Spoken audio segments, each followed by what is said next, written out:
Kinumpiska ng mga otoridad ang mga kargamentong idineklara bilang plastic racks sa Port of Manila.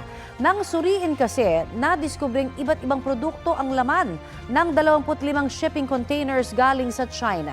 May ulat on the spot si Oscar Oida. Oscar? Yes, Connie, nasabat ng Bureau of Customs o BOC ang aabot sa halos 137 million pesos na halaga ng mga illegal at misdeclared na mga produkto dito sa Port of Manila. Ayon kay Commissioner Ariel F. Nepomuceno, mas na nasa 25 containers ang sinuri na unang idineklarang mga plastic racks mula sa China.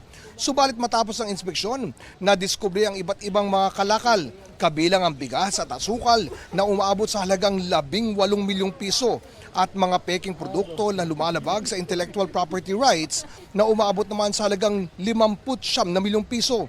Kasama rin sa nasabat ang mga ukay-ukay na nagkakahalaga ng 22 milyong piso, mga electronics, gamot, pagkain at iba pang mga kalakal na umaabot sa milyon-milyong ng halaga.